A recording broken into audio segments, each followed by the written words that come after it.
这就是中国精神，广西狼兵后裔，绝不认输。我说了。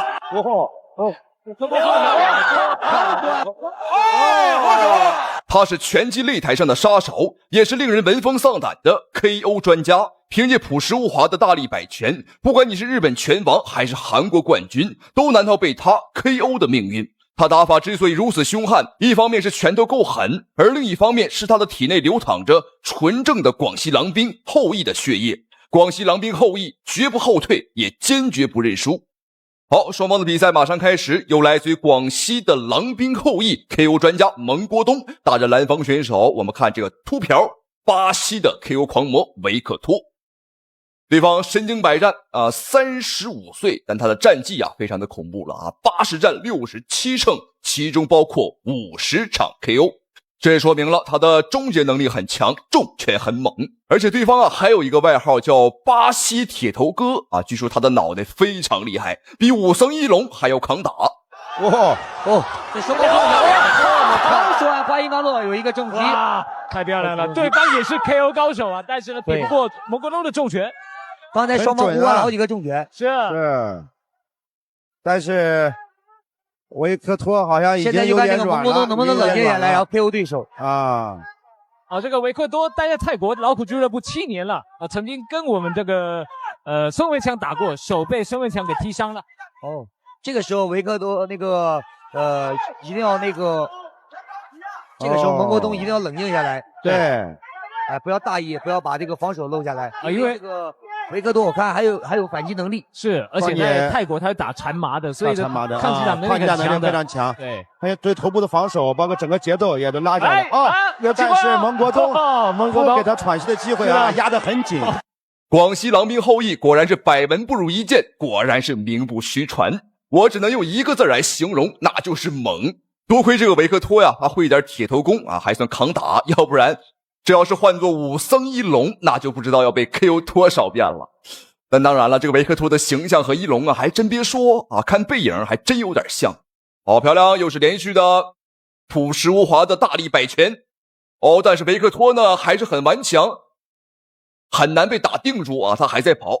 很愤怒，但是呢他无可奈何。是我看这个也是非常蒙国东的这个拳是上下结合是，刚刚也还了蒙国东一拳。然后蓝方的教练叫他一直待在擂台的中央但是顶不住因为蒙国东的这个攻击力太强了，而且这个蒙国东打得很冷静，是他一点不急，不慌不忙的找机会。好，现在双方的比赛来到第二个回合。刚刚在第一回合蒙国东的优势已经非常明显了但是有一个问题就是体能问题。在第一回合实在是打得太猛了因为蒙国东呢想要一口气吃掉对手，但是没吃掉所以说在体能上蒙国东的下滑应该会很明显了。而这个维克托呢虽然说35岁了，但他以前都是打泰拳和缠麻类的比赛，那个体能消耗是非常恐怖的，所以说他的体能储备肯定是非常的好。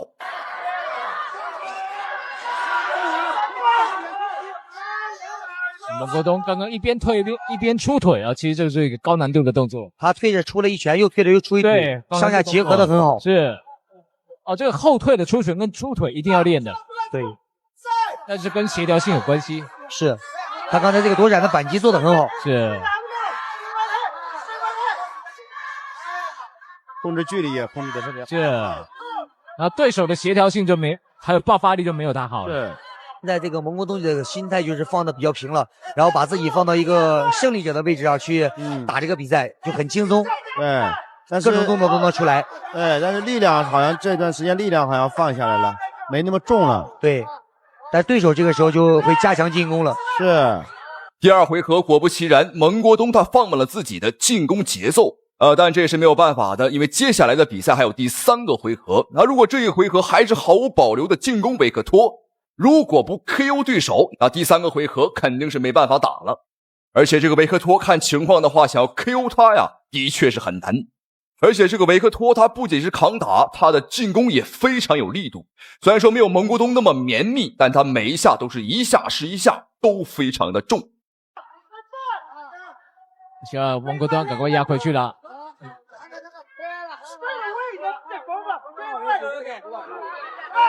蒙国东点打得很准，但是呢，他力量有点下滑，力量下来了。蒙国东的感觉是非常好的，这是非常难得的，拳打得很准，对，很准。对，然后接下来用什么方法去打到对方？再重新去组织，去调整。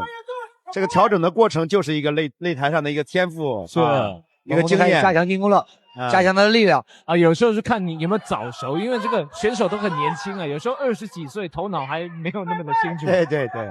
啊，等到头脑清楚的时候，身体打不动，体能又不行了啊，可能要比较早一点练拳啦。有时候太晚练了，已经来不及了。对，是哦，要早一点练拳。对，是很多都是小时候就开始，大概10岁之前就开始练了。是，因为他这应该说是一个。好，现在双方的比赛来到第3个回合，也就是最后一个回合了。刚刚在第2回合，蒙国东是放慢了进攻节奏，估计是缓好了不少的体能，所以说这一回合肯定是毫无保留，拼尽全力。好，明显能感觉到，哦呦，低扫不错，有效果。能明显感觉到现在两个人啊，都把油门踩到了油箱里边啊，踩到底了。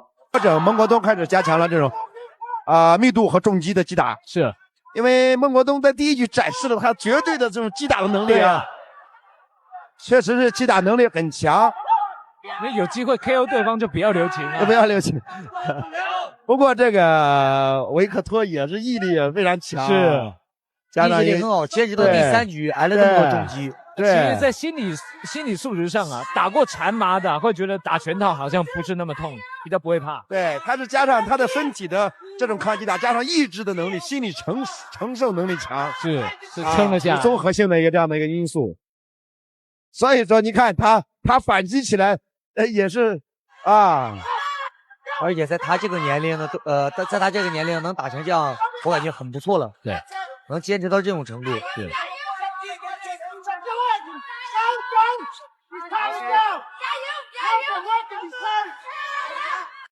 别看现在两个人打的是难分难解，非常的激烈，但赛前这个维克托他却认为啊，他会秒杀蒙国东，蒙国东只不过是他称霸中国拳坛的一颗垫脚石。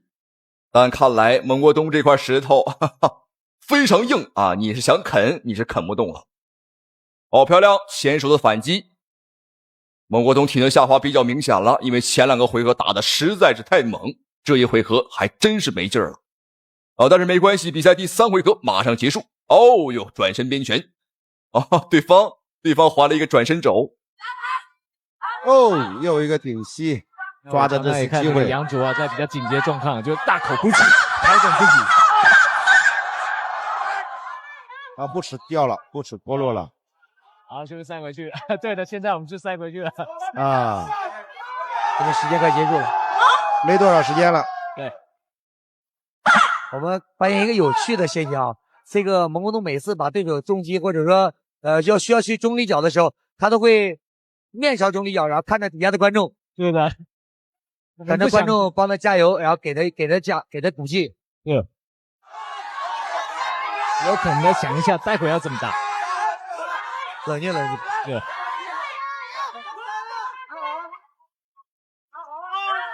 最后10秒，现在2个人都开始用这种体能下降，用这种小的点拳，在控制对方的距离，打点。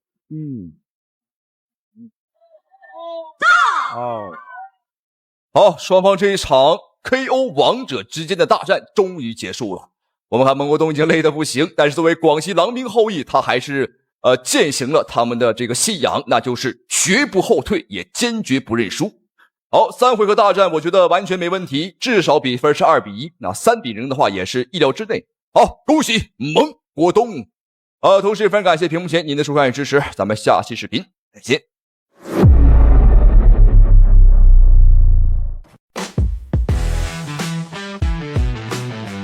注意看，这个韩国疯婆娘简直不要太嚣张，在发布会现场谁也不服，冲上前来就要殴打张伟丽的师妹，即便被拉开，嘴里边也要骂骂咧咧，说话极为难听，甚至还当众狂言，即便是中国姑娘和张伟丽一起上，也都不可能是她的对手。在击败中国选手后，她的嘴脸更加的可恶，竟当众挑衅张伟丽。张伟丽，我求求你赶紧来韩国吧，我已经迫不及待让你感受我们韩国最新的整容技术了。我保证让你吃我的拳头吃到饱。好，再次恭喜张伟丽，同时十分感谢屏幕前你们的收看与支持，咱们下期视频再见。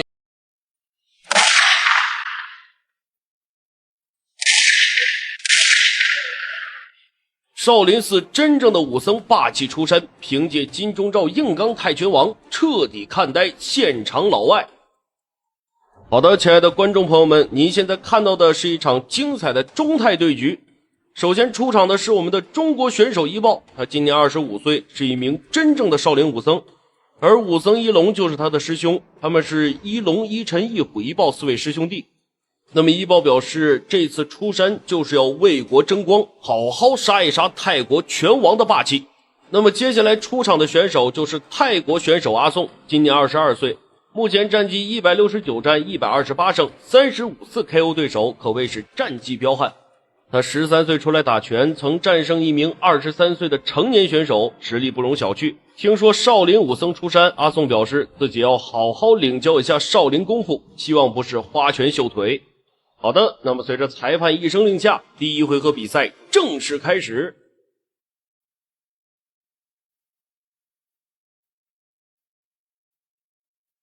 我们可以看到比赛一开始，双方的进攻欲望并不是十分强烈。这个阿宋没有见识过少林功夫，也不知道这个一豹到底是有什么底牌。我们可以看到是一豹率先出手，左重拳直接将阿宋打到了栏边。看来我们这个一豹也确实是有些忍耐不住了。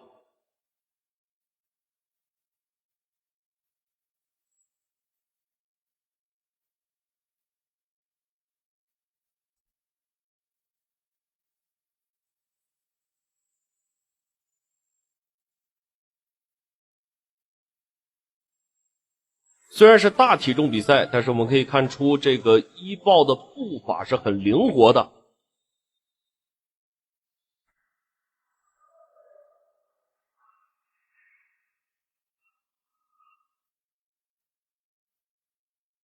阿宋可能感受到刚才一豹那一击重拳的力道了，所以表现得非常谨慎。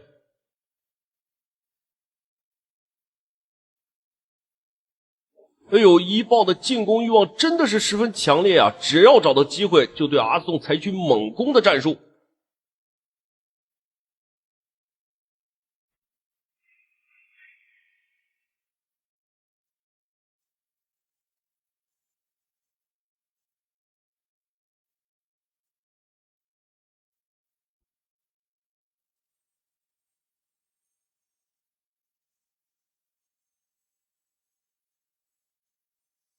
虽然阿宋的扫腿很快，但是我们的一豹底盘很稳，并没有受到什么威胁。好的，随着裁判一声令下，第一回合比赛正式结束。好的，我们可以看出第一回合双方打的都十分的稳健啊，尤其是一豹，并没有依仗着少林功夫消耗自己的体能，而是保存下来，留到第二回合再战。好的，各位亲爱的观众朋友们，第二回合比赛正式开始。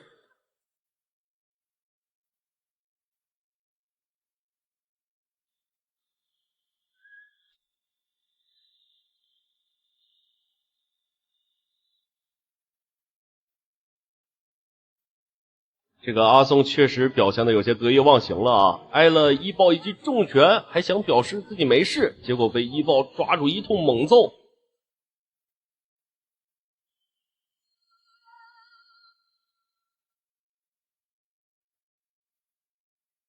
这个一豹的下盘真的是很稳呐，无论阿宋尝试几次都没有成功扳倒我们的一豹。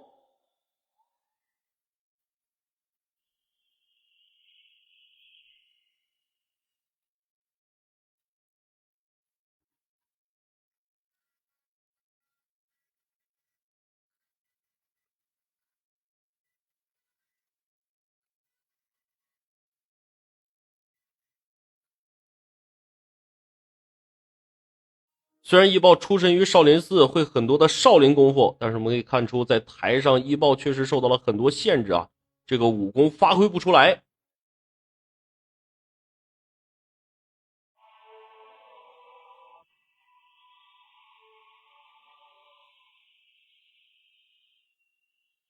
我们可以看到一爆的防守确实是很缜密啊，阿宋的几次攻击都没有达到他预想的效果，甚至连一些小花招都没有使出来。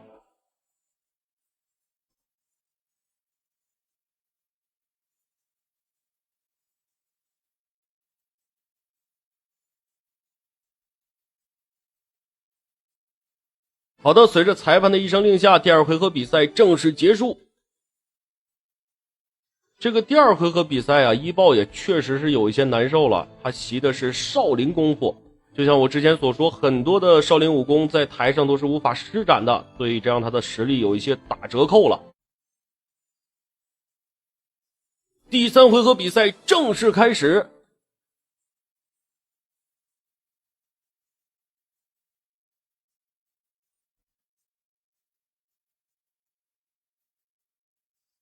不说阿宋的这个抗击打能力是真的强啊，面对我们这个少林武僧一爆的多次重击，这个阿宋全都扛了下来。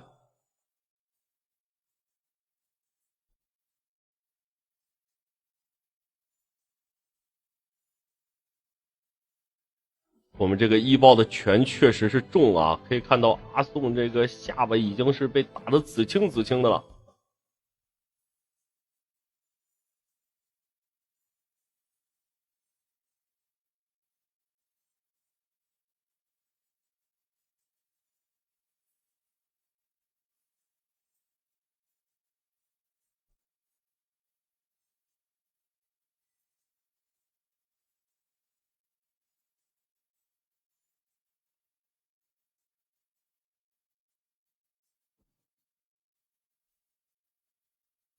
不愧是一爆啊，肯定是练过少林寺的金钟罩铁布衫。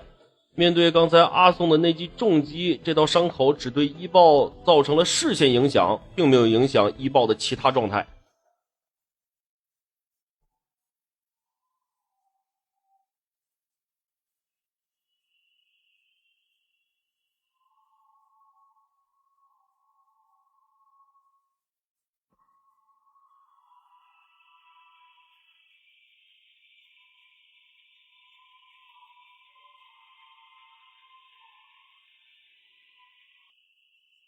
距离第三回合结束还有10秒钟，我们来看一下一爆还有没有机会。好的，随着裁判的敲铃，第三回合比赛正式结束。这个第三回合打的也确实是精彩啊，虽然说我们的一爆受了伤，但是对方阿宋也是受伤不轻，脸也被打得鼻青脸肿了嘛。可以看出到比赛最后结束的时候，这个阿宋的体能消耗的是更大一些的，不愧是我们的少林武僧一爆。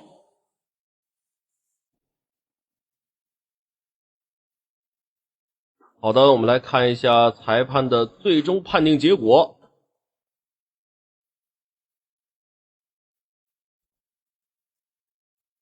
哎呀，竟然是阿宋获胜了呀！看来我们的一爆确实是在擂台上受制了啊，这个少林功夫施展不出来。希望我们的一爆在之后的比赛里再接再厉。好的，亲爱的观众朋友们，感谢您的收看与支持，让我们下期节目不见不散。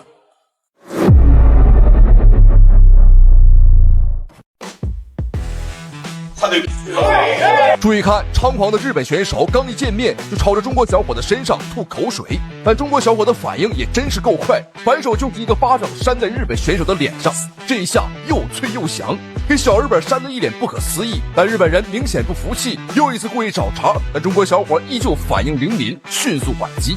偷袭了2次的日本选手都没有讨到便宜，他贼心不死。在第二天的称重现场，他又搞起事情，在对视环节继续顶头挑衅，还拿起了一瓶矿泉水妄想倒在我们的头上，但中国小伙依旧反应灵敏，多次挑衅无果，没有讨到便宜的日本选手只能放起了狠话，对着媒体镜头做出了抹胡子的动作，表示明天要在1个回合之内打死中国选手。好，观众朋友们注意看，视频当中正在出场的这条细狗啊，不是细竹杆，身高1.93米，体重70公斤，来自于日本的大冢智之。这个小子瘦得像根麻杆似的，但是浑身上下都是坏心眼子啊！这天生啊，他就是个坏种。在发布会现场就想欺负我们，想踩我们一头，但我们中国选手态度强硬，反应迅速，没有给到他任何机会。好，再注意看眼前的小伙子，便是王小龙。他的比赛经验呢，其实并不是很丰富才打了2场比赛。不过别管我们打了多少场但是打日本人的时候，我相信绝对是没有问题。哎呦，这怎么把自己给踢倒了？我就说这个小日本他是个细狗身材太细了，底盘不稳。好，注意看王小龙的火力很猛，日本选手细竹竿有些晃了，左右摆拳，哇！比赛结束了，比赛结束，第一回合仅用时不到1分钟观众朋友们，哇，太精彩了！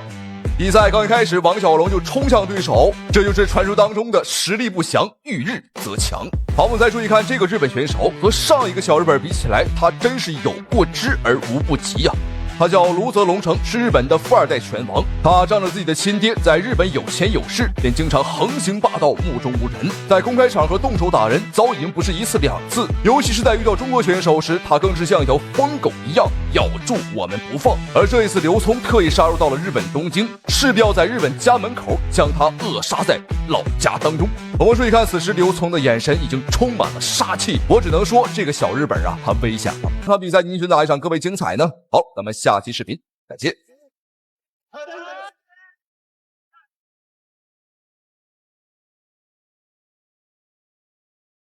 跆拳道第一高手到泰国挑战泰拳，结果全军覆没，惨被摔成狗。好，各位观众朋友们，这场比赛是一场韩国跆拳道大战泰拳的一场精彩对局。没有错，观众朋友们，韩国小棒子又飘了。为了证明韩国跆拳道是世界第一的武术，所以说呢，他们便来到了泰国踢馆。因为泰拳号称是全世界最硬的拳法，而这个韩国人就不服了，他们说呢，这个跆拳道才是最硬的武术。好，我们注意看，身着一身白色道服看起来好像是兽医的家伙，便是韩国选手闵永珍。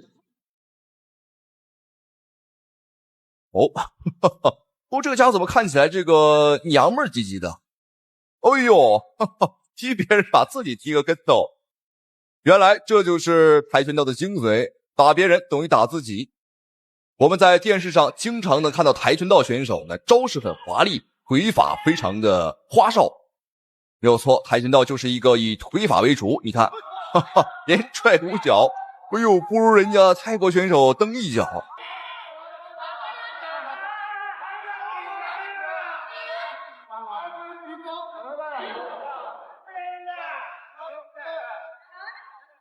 而且我目前感觉这个泰国选手呢，属于手下留情，他并没有认真没有打得非常的积极。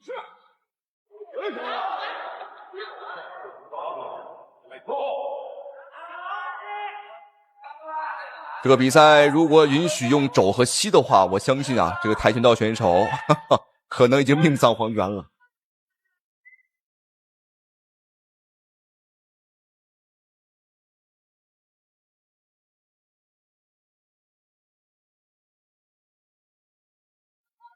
可以打拳，但是泰国选手呢却一拳没出，什么情况？可能是这个泰国选手想要手下留情想慢慢的折磨对手。好，注意看，又是一次踢别人把自己踢倒。观众朋友们，我明白了，这个韩国跆拳道和跳皮筋儿差不多腿法都挺厉害，而且这个招式也非常的像。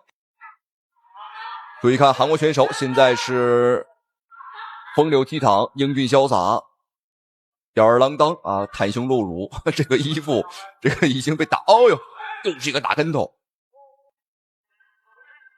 他还在笑，到这个时候了还在耍帅。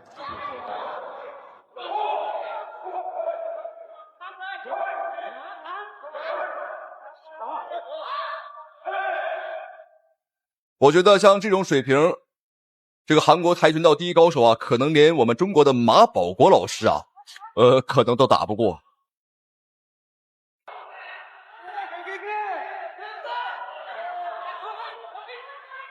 两名选手完全不是一个级别，感觉更像是泰国选手在教训自己的儿子一样。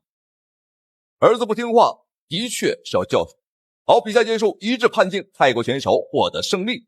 但是我们看这个韩国选手好像还有些不服。好，观众朋友们，那刚刚呢只是一个开胃小菜，接下来才是今天的重头好戏。没有错，武僧一龙大战韩国跆拳道。虽然说很多人对武僧一龙的实力啊保有争议，保有质疑啊，说一龙呢是个假和尚，他的实力不强。但是观众朋友们，纵使实力再弱，打一个韩国人，我觉得还是很轻松的。好漂亮！注意看，光头和尚武僧一龙，那么这个白色长裤便是韩国选手闵永珍，跆拳道3届冠军。好，注意看台下的美女担心的不得了。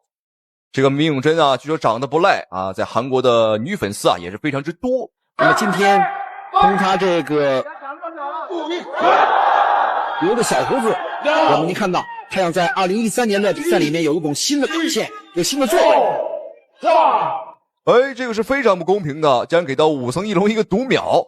台下的韩国观众跟着裁判的节拍鼓起了掌。虽然说平日里啊看武僧一龙哪都不顺眼，但是和韩国人放到一块儿，这个武僧一龙观众朋友们这咋看都顺眼了啊！这个有的时候我们看武僧一龙啊要分场合分地点，和这个棒子摆在一块儿，武僧一龙呢看起来也是眉清目秀啊。武僧一龙这种抗击能力是非常强的，尽管我们看到这个闵永珍用他这个跆拳道的什么旋踢动作啊，包括扫踢动作、横踢动作了，但是在武僧一龙面前一一化解。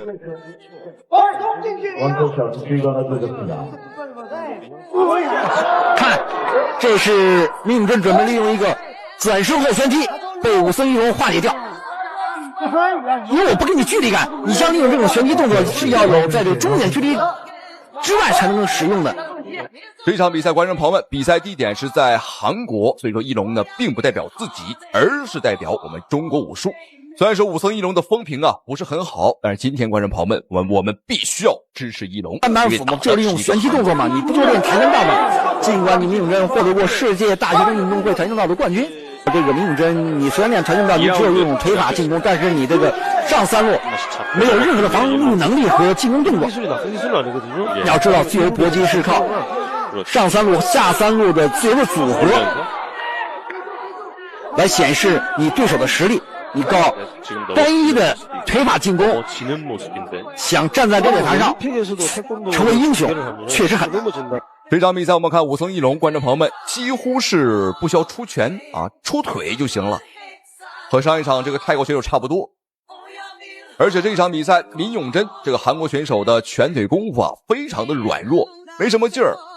而且武僧一龙呢是出了名的皮糙肉厚，所以说对方呢根本是打不动这个武僧一龙啊。好，注意看对方的拳法，观众朋友们，这就是街头斗殴打架的王八拳啊，像喝多了之后抡在对方的身上。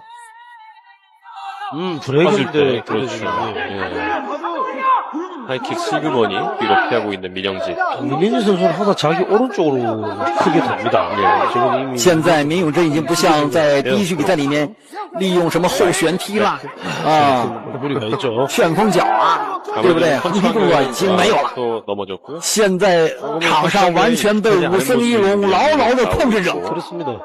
두 선수 모두 다 이게 킥복싱이라든지 KO 룰에 맞춰서 하는 움직임 전혀 아니고 다만 이제 지금 민영진 선수가 로우킥 쪽에 좀 사이드 컨트롤 이상이 좀 나오고 있고요. 只有招架之功，无任何还手之力。武僧一龙继续进攻，扩大战果。 또 한번 로우킥. 민영진 선수 지금 다리 왼쪽은 이미 충분히 무겁습니다. 武僧一龙说：“我踢，我踢。” 你不是跆拳道冠军吗？我踢，我踢，让你知道中国功夫的厉害！我踢，我踢，让你站不起来！闵永珍倒下了。好，各位观众朋友们，这个韩国选手闵永珍，这个韩国欧巴已经倒下了。哈哈，哎呦，看韩国的美女已经惊呆了，捂住了脑袋。好，这两场比赛也足以说明了韩国跆拳道的确啊，观众朋友不太行啊。哈哈，好，再次恭喜武僧一龙，同时也感谢屏幕前啊您的收看与支持，咱们下期视频再见。